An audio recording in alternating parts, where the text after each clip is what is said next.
Hola grumetes de la red y bienvenidos a un nuevo vídeo de Blender. Hoy vamos a ver cómo se ha quedado todo el asunto del add-on que estábamos desarrollando. Y bueno, como sabéis, en el ordenador en el que me deja grabar para directos, no, por algún motivo no me deja abrir Blender y lo que vamos a hacer entonces es revisar ese código. Vamos a comentarlo por encima. Lo primero de todo, aquí tengo mi repositorio, es un repositorio público, os lo dejaré en la descripción. Y nada, esto es lo que hay dentro, que es un archivo de Python, una simple licencia y un README que ahora está prácticamente vacío. Y fuera me he hecho una carpeta vacía, results, que es donde vamos a renderizar, donde vamos a volcar el resultado del render. ¿Qué vamos a hacer? Aquí en Blender, en edición, en preferencias, vamos a irnos hasta add-ons y bueno, aquí en principio no hay nada, entonces tenemos que instalar este add-on desde un archivo. ¿Desde qué archivo? Pues esto debería tenerlo por aquí en recientes, efectivamente, este de aquí, es la carpeta donde estábamos antes. Así que seleccionamos, instalamos y lo que nos aparece, todavía no se ha activado, lo que nos aparece es lo que le indicamos, que de hecho voy a abrirlo, voy a irme hasta la carpeta, Imperium, y voy a abrirlo con el visualizador, con el editor de texto Visual Studio Code, que para mi gusto, pues como dije, es ligerito, se abre bien, para estas cosas está fetén. Y como veis, lo que nosotros ponemos aquí, esta información es la que luego nos aparece aquí. Ya he puesto como URL de la wiki el repositorio. En algún momento actualizaré la propia wiki del repositorio, pero lo que hace esto es que nos genera un botón, de tal forma que si hacemos clic ahí y mi ordenador no muere, pues en teoría abrirá en un navegador en el que tengamos por defecto esa URL. Este botón de Remove lo que hace es desactivar el add-on. Es decir, que ahí os dice, ¿no? Quitar este add-on, le podría dar OK. No lo voy a hacer porque nos interesa pues activarlo, nos interesa hacer todo. Y como veis, este es el repositorio, ¿vale? Esto es lo que hay dentro del README para que veáis lo poco que hay. Y bueno, esto irá creciendo conforme le vaya haciendo más iteraciones. Ahora mismo, pues no hay mucho. Esta nomenclatura de los mensajes que he ido haciendo de los commits, un commit, para quien no lo sepa, es cada nueva versión, ¿no? Cada cambio que has hecho y que pones en el repositorio remoto, en esto que hay en la nube, se llama commit. Bueno, de hecho, puedes hacer commit en tu repositorio, en tu ordenador local, en esta carpeta que tenía por aquí. Yo aquí podría ir haciendo cambios, ir guardando esos cambios, esos commits, y en algún momento hacer lo que se dice la operación de push. Es decir, todo esto que tengo aquí, llévatelo, implementalo en el repositorio en la nube. Y esto si se trabaja con más personas, es en ese momento cuando el resto de personas saben lo que has hecho. Y nada, pues eso. Simplemente siguiendo la nomenclatura de lo que teníamos en Trello, en esa organización de tareas. Y sin más, voy a cerrar esto y vamos a activarlo. Veis que ya le he puesto también dónde va a estar, porque ya tengo claro dónde lo voy a poner, que es en el menú de render. Ahora vamos a ver dónde está eso. Voy a minimizar. Esto solo lo tengo aquí por la carpeta de resultados, porque vamos a ver qué imágenes van a salir. Y vamos a activarlo. ¿Qué ha pasado aquí? Bueno, pues aquí lo primero que vamos a notar es el panel. Ahora os explicaré porque efectivamente he conseguido usar lo que tanto me gusta, que es ese saco de variables, el Property Group. Y lo primero que nos va a aparecer es el panel, porque es lo más vistoso, es la parte de interfaz de usuario. Voy a cerrar esto ya. Y como veis, tiene la descripción de documentación, su, su identificador único dentro de Blender, o sea, siempre vamos a poder encontrarlo por este identificador. La etiqueta que aparece, y esto a estas alturas va a ser mejor que vayamos al menú para ir viendo dónde aparece, a qué se refiere. Esto, es decir, voy a poner la media pantalla, ahora lo pondremos a pantalla completa, pero esto de aquí, todas estas partes de aquí, es lo que nos va a indicar dónde está. Es decir, el espacio es qué tipo de ventana. Podemos tener el espacio este de jerarquía, podemos tener el espacio de propiedades, que es donde veis que está. Podríamos tener el espacio vista 3D, que se llama eso, ¿no? 3D View. Tenemos, pues, por cada ventana todo ello. ¿Qué tipo de región? Es una región de tipo ventana. Y por último, el contexto se refiere, al menos en este caso, aquí ya no estoy tan seguro si funciona exactamente igual en todas las ventanas, pero en este caso sí, el contexto se refiere a esto de aquí, ¿vale? A cada una de estas. Entonces, ¿en qué contexto está? Está en, creo que es output, esta es render, está en este contexto. No está en el contexto, por ejemplo, de objeto, no está en el contexto de material o en el contexto de output. Está en el contexto de render, porque es una herramienta de renderizado. Entonces, he visto con sentido y lógica que apareciera allí. ¿Veis dónde aparece Imperium Renderer? ¿Veis dónde aparece esa etiqueta de ese panel? Pues este panel se llama así porque le hemos dicho que su etiqueta es Imperium Renderer. Si cambiásemos esto, pues el título de aquí cambiaría. Esto ahora dentro de Blender pues ya lo podemos mover para arriba, podemos hacer con ello lo que queramos. ¿Qué tenemos aquí? Pues a partir de aquí los paneles, al menos normalmente, suelen consistir en una función dibujar, que recibe dos parámetros. Bueno, self, y esto pasa siempre porque un método, lo que se llama dentro de las clases, las funciones que tenemos dentro de una clase se llaman métodos, pero bueno, son funciones como todas. Pero el primer parámetro que reciben es self, un puntero que apunta a la propia clase. El segundo ya es el parámetro de verdad y en Blender, en este caso, muchas veces lo que reciben es el contexto, dónde se está ejecutando, su entorno, porque la podemos llamar desde varios sitios. Y esto pasa también en el operador. Y esta función dibujar va como en cascada, ¿vale? Vamos a dibujar en cascada. Vamos primero a hacernos unas variables para no estar poniendo todo el rato self.layout, por ejemplo, o no poner todo el rato context scene, y sino poner layout y scene. Y así, como veis, aparece varias veces y nos conviene ahorrar en código y además que así no tiene que acceder a dos sitios distintos, sino que directamente se va donde tiene que ir. Y lo primero que veis que hemos puesto es una etiqueta, un label, que le hemos puesto el texto T102 de segunda iteración y le hemos dicho que tenga un icono script. Hay una ristra enorme por ahí de iconos, hay un add-on que te permite verlos todos. Y bueno, pues cada uno tiene un string, una cadena de caracteres asociado. En este caso, el icono de Python se llama script. Hay otro que es Blender, que pues es el logotipo de Blender, ¿no? Hay un montón. Cada simbolito que veis por aquí es es un icono al que podéis hacer referencia. Pero todos, ¿eh? Absolutamente todos.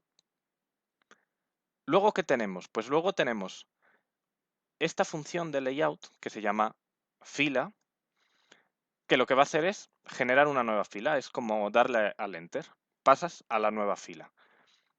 Como vamos a querer dibujar cosas en esa fila, ¿no? Vamos a querer decirle que tenga estos botones y todo eso, vamos a almacenar el resultado. Vamos a decir, vale, pues quiero tener esa fila pendiente. Al final no he hecho nada con ella porque luego he hecho otras cosas. Pero bueno, veis aquí abajo como hay una fila que sí usamos.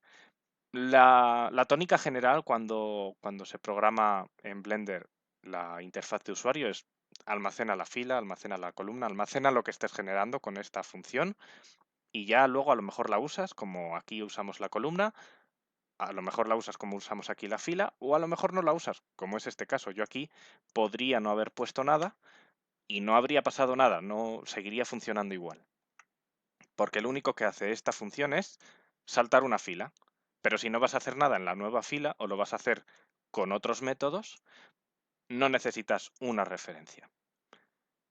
Bien, ¿Qué vamos a hacer lo siguiente? Pues yo decidí que lo iba, que el start y end, estos de aquí, los iba a poner juntitos, como en la misma columna. Entonces dije, vale, voy a hacer una nueva columna, que igual que hacemos una nueva fila, podemos hacer una nueva columna, y le voy a decir que estén alineados. Esto de estar alineados significa que están juntitos, en lugar de, como veis, estos de aquí no están juntitos. Es lo que se usa aquí. Estos dos, por ejemplo, os puedo decir que están alineados. Y, y nada, simplemente una vez hemos definido la columna, ya podemos empezar a poner funcionalidad. Esta es otra de esas líneas importantes. De hecho, solo con filas y prop, solo con esos dos métodos podríamos hacer una interfaz de usuario útil, aunque fea. Prop va a hacer referencia a propiedad, ¿vale? Prop viene de propiedad y lo que nos permite es vincular ese elemento gráfico con una propiedad. Y propiedad son estas cosas internas que vamos a ver de Blender, o que no recuerdo si las vimos en el directo, de bpi.props.inProperty, stringProperty, floatProperty, hay unas cuantas de ellas que tienen muchos métodos, aparte de los normales, porque se tienen que entender, por ejemplo, con esto de aquí. ¿Por qué? Porque esto está apuntando a la propiedad escena.frameStart. Recordemos que escena es context.scene, que hace referencia a la escena actual. Voy a quitar esto, porque esto se lo indicamos con una cadena de caracteres. Le decimos que acompañe con un texto que ponga start, que por eso aquí pone start y por eso ahí pone end. Que le quitaré los 2 puntos, probablemente no me ha acabado a mí de gustar el asunto. Si quisiéramos ponerlo delante, tendríamos que poner un label, ¿no? Como una etiqueta y detrás start, y luego una etiqueta y detrás end, o dos columnas, una con las etiquetas y otra con esto. Tampoco me voy a comer mucho la cabeza, creo que solo pues le voy a quitar los 2 puntos y ya está. Y como internamente esto es BPI props int property, ¿vale? Es un número entero con sus máximos, sus mínimos, sus pasos. El cómo manipulamos esto está estandarizado. No me gusta la palabra porque no es un estándar, pero bueno, digamos que todas las propiedades como enteros se manipulan igual, con una especie de slider que te muestra el número en el centro, que tiene una flechita a un lado y otra a otro. Como veis, estas dos, aunque son propiedades distintas, como ambas son enteros, se manipulan de la misma manera. Cuando hemos puesto ya start y end, pues pasamos a la siguiente fila y le decimos que esta vez queremos otra propiedad y esta es de las nuestras. Entonces, vamos a parar aquí porque vamos a ir ahora a nuestro saco de propiedades. Como comentábamos, este saco de propiedades o la clase de la que deriva es Property Group, BPI Types Property Group. Y pues podéis ver, ¿no? Tengo dos propiedades. Tengo un int property y un string property. Un entero, que es este de aquí al que nos vamos a referir, que es el número de fotogramas que queremos sacar. Que le he puesto que por defecto sea 1, que mínimo sea 1, máximo 50. Y luego tenemos un string property que es, bueno, que se llama output path. Os podéis imaginar que es el directorio de salida donde queremos guardar, que por defecto es punto, es decir, es el mismo en el que esté, creo que el script no suele ser una buena idea, o sea, pero bueno, al menos sé que ese directorio existe, siempre existe. La idea es que lo cambiemos, ¿vale? Y en algún momento le pondré algo por defecto que tenga más sentido. Pero como tampoco sé con qué sistema operativo se va a ejecutar, tengo que buscar cómo es la sintaxis, porque Blender tiene una sintaxis para referenciarlo a Blender, a dónde está Blender. Entonces se le puede decir, mira, donde esté Blender o donde esté este archivo de Blender, creo eso es, la sintaxis hace referencia al archivo actual de Blender, que ahora como no lo tengo guardado, supongo que estará en alguna carpeta temporal o algo así, pero si lo guardamos, pues lo habremos guardado, yo que sé, en el escritorio, pues creo que se hace con 3 barras y quiere decir el directorio donde está este archivo de Blender. En este caso sería que por defecto está en el escritorio. No voy a cambiar nada en el vídeo de hoy, pero bueno, que ahí es una tareilla que tengo pendiente. Una descripción, nunca vienen mal, y un subtipo. De nuevo, no es solo que sea un string, no es solo que sea, por ejemplo, el nombre de algo, el nombre de un archivo, el nombre de un objeto. No, no, no, no. Le estamos diciendo que es un directorio. Entonces nos va a dar esta opción de abrir, buscar en eso, en un explorador de directorios, que yo pues me voy a ir directamente, me voy a ir para arriba y le voy a decir que quiero que sea este, ¿no? Results. Y le digo aceptar. Hasta ahí bien. Si el subtipo fuera de otro estilo, pues eso, el que hay por defecto, por ejemplo, es simplemente que tú escribes, no sé si habrá algún ejemplo por aquí, no, este también es subtipo directorio, como podéis ver, pero mira, este de aquí es pues subtipo, creo, pues simplemente un string, ¿no? Luego tiene concatenados, alineados, como hemos visto, pero esta vez en vez de en vertical, en horizontal, otras funcionalidades.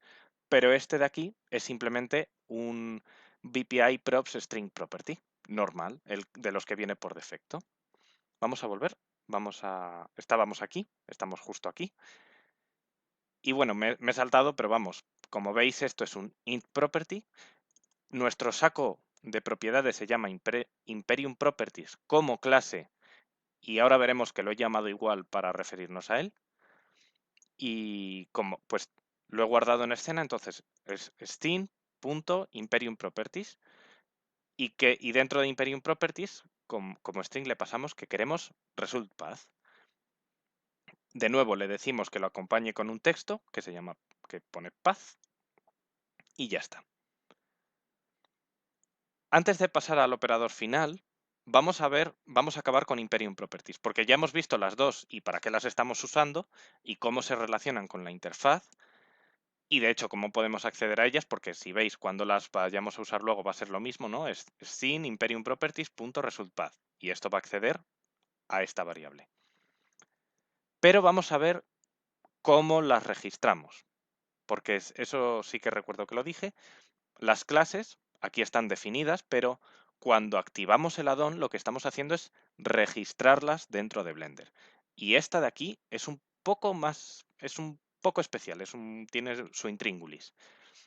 Así que vamos a ir para abajo, que es donde tengo las funciones de registrar y de registrar. Y como veis, tanto el panel como el operador, que se llama Imperium Renderer, simplemente las registramos, las desregistramos y aquí pues no ha pasado nada. Perfecto. ¿Qué pasa con nuestras propiedades? Bueno, lo primero que tenemos que hacer es, de nuevo, registrar la clase. Eso también es impepinable y cuando desregistremos, pues lo que tendremos que hacer es desregistrar la clase. Eso está bien. Pero, aparte de eso, tenemos que crear un espacio, un sitio dentro de nuestra escena o en otro sitio, pero la escena suele ser un buen lugar para estas cosas, donde almacenar esas propiedades. Entonces, lo que le vamos a decir es que BPI types scene, es decir, a nuestra clase escena, le vamos a decir que va a tener una propiedad que ahora mismo, que por defecto en la versión vanilla de Blender no tiene. Y es una propiedad que se va a llamar Imperium Properties. ¿Y a qué va a ser igual? O sea, cuando nosotros accedamos a esto, ¿a qué vamos a acceder? Bueno, pues vamos a generar un puntero ¿de qué tipo? Pues de Imperium Properties. Es la manera que tiene Blender de decir, en todas mis escenas, es decir, todo lo que yo genere que sea del tipo escena, voy a incluir una variable interna, una propiedad de tipo Imperium Properties. Esta es la sintaxis, no hay nada que hacer. Así decidieron los programadores de Blender que debía hacerse. Y digamos, para deshacerlo, pues simplemente cuando nos vayamos le diremos, oye, de la clase, ¿no? De PPI types string, elimina Imperium Properties. No la vamos a necesitar más. Y esa es la magia, ¿vale? Es un poco enrevesado, pero bueno, esa es la sintaxis y ya está, no hay más que hacer. Son unas pocas líneas. Vamos a lo último, ¿no? Vamos a el botón, el gran botón de render. De nuevo, lo que vamos a hacer es necesitamos una fila nueva, aquí está, y en esa fila nueva, perdón, esta de aquí, esa fila nueva le vamos a decir que la haga más ancha, es decir, en vez de el ancho por defecto, vamos a decir que sea 1,5 veces más ancha para hacerla más vistosa. Y le vamos a decir que esto ya no es una propiedad, sino que esto es un operador. Es decir, va a ser un botón que cuando lo pulsemos va a hacer algo. ¿Y qué va a hacer?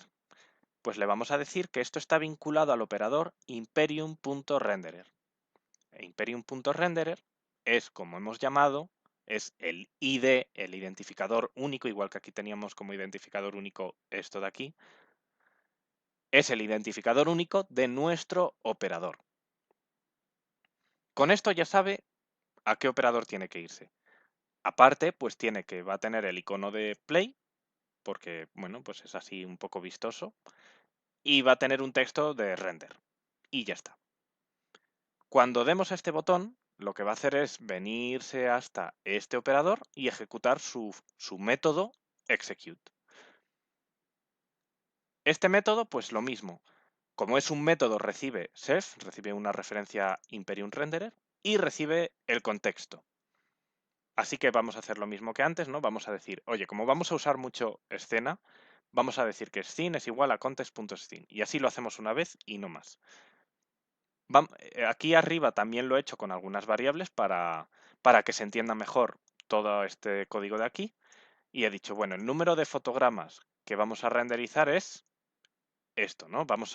Leo una vez esta propiedad y como solo la estoy leyendo, pues luego reutilizo nframes. Vamos a ver dónde empezamos, que es scene.framestart, y dónde acabamos, que es scene.frameend. Aquí, por ejemplo, si yo quisiera empezar en el fotograma 0, aquí, por ejemplo, le podría poner -1 o un if. Si frame start es 1, pues que sea 0, cosas así. Todo esto ya es lógica, todo esto es programación. Aquí somos los reyes del mambo. Pero lo he puesto en start y end para que cuando yo haga operaciones se entiendan las operaciones. Es una filosofía muy de Python, ¿no? De que es mejor entender de un vistazo lo que hace el código a que sea muy eficiente con sus pros y contras, ¿eh? Es decir, tampoco hay que pasarse, pero si queda claro es un buen cambio. Luego, ¿qué he hecho? Porque la idea de todo esto es marcarle de dónde a dónde queremos y cuántos fotogramas equidistantes en el tiempo queremos. Así que lo primero que calculo es de cuánto es ese salto. Por ejemplo, si tenemos 20 fotogramas y queremos sacar 4, pues será de aproximadamente 5 fotogramas ese salto.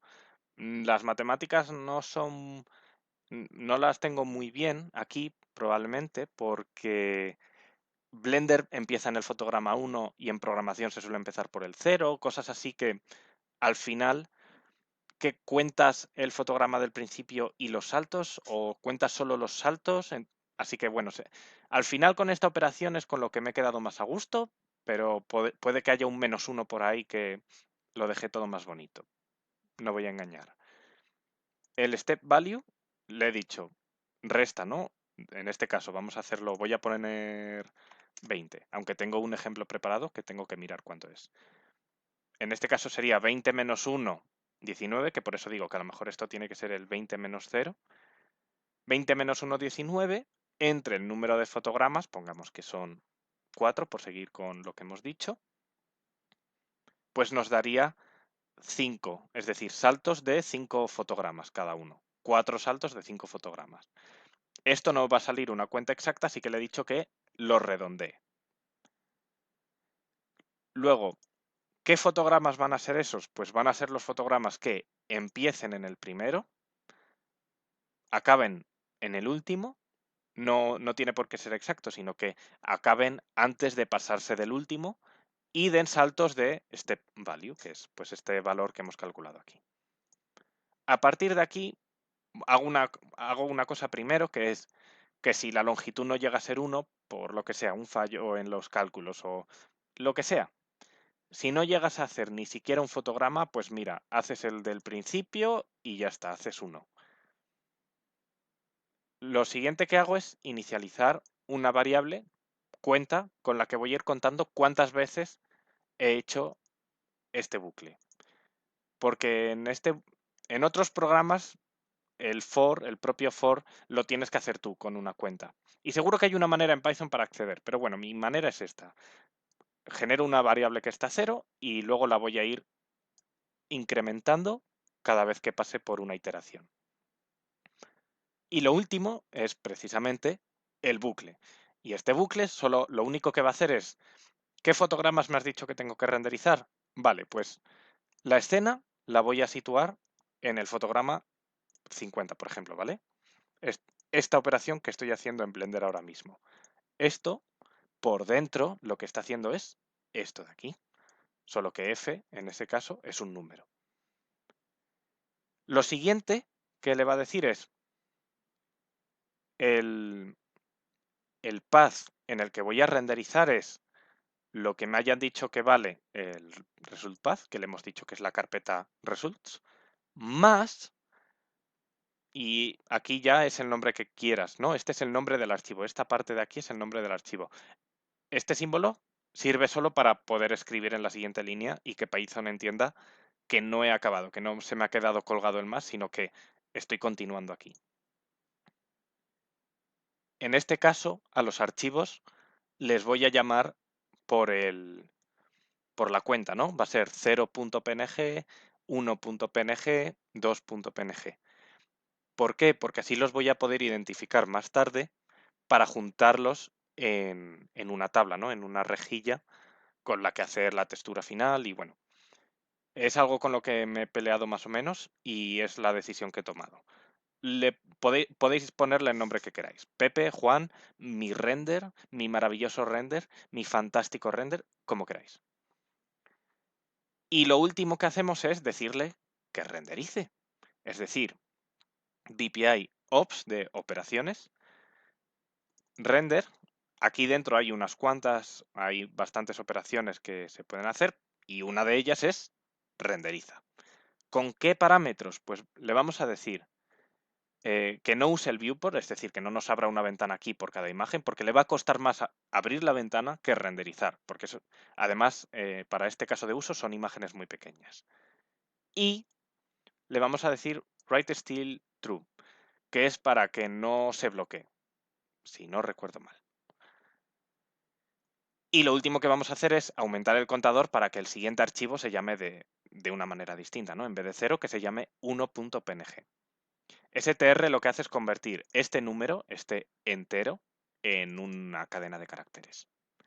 Cuando haya acabado el bucle, cuando lo haya hecho para todos los fotogramas para los que lo tiene que hacer, devolverá digamos, informando que ha acabado. Y ya está. Y ahí se acaba todo. Como veis, hemos visto ya todo el código, desde todo el panel, los registros, el saco de propiedades. Esto le puedes poner más, ¿vale? A todo esto está en la documentación de Blender. Y el operador, que de nuevo hay más funciones, sobre todo en el operador hay muchos métodos, el modo modal, si se puede decir así. Hay muchos métodos adicionales, pero que ahora mismo no me interesa. Yo con esta funcionalidad soy feliz. Ahora lo único que tendré que hacer en las próximas semanas es colocar la cámara bien, que vaya rotando a medida que pasa por este bucle, etcétera, etcétera. Una cosa importante, que no sé si la comentamos en el directo, es esto de aquí, en el operador, las opciones de Blender, pues mínimo la de registrar el operador. Y con esto se acabó el código. Vamos a hacer una prueba.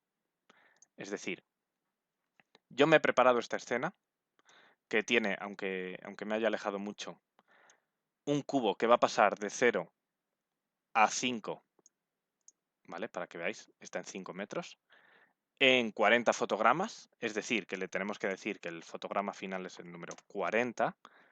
Le he puesto en una interpolación lineal y una cámara ortográfica, de tal forma que si nos vamos a la vista de cámara con el 0 del teclado numérico, podemos ver cómo pasa del 0 al 40 de manera progresiva, es decir, que a mitad pues estará justo a la mitad.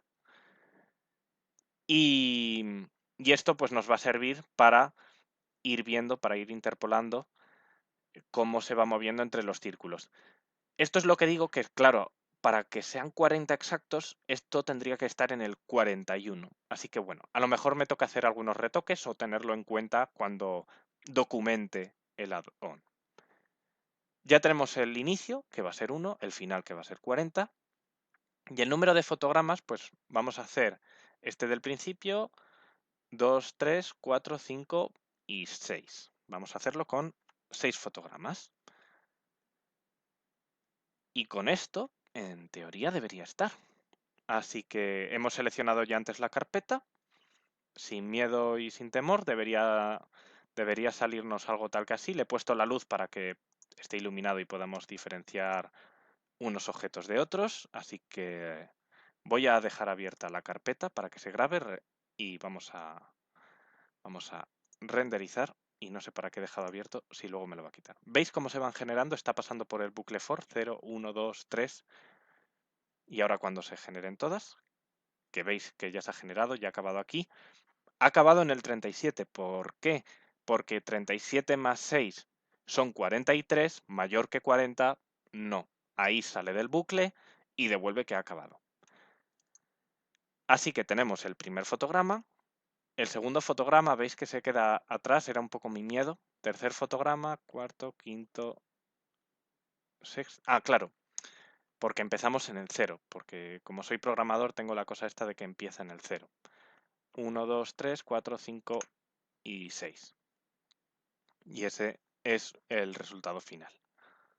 Como digo, esto a lo mejor necesita retoques para que se alinee, pero la idea es esa y los retoques van a ser simplemente un +1 en algún lado, un entre algo +1, cosas así. Y ya está. Esto estaría listo para que juntásemos todo el resultado en una sola imagen, ¿no? Donde cada una de estas, si fueran texturas cuadradas, pues sería cada una de las texturas. Eso ya es la segunda parte del proyecto. ¿Qué me queda por automatizar en Blender? Porque eso de juntarlo lo vamos a hacer fuera, como comentamos. En Blender lo que me queda por automatizar es la cámara, que se genere sola o que la pueda seleccionar.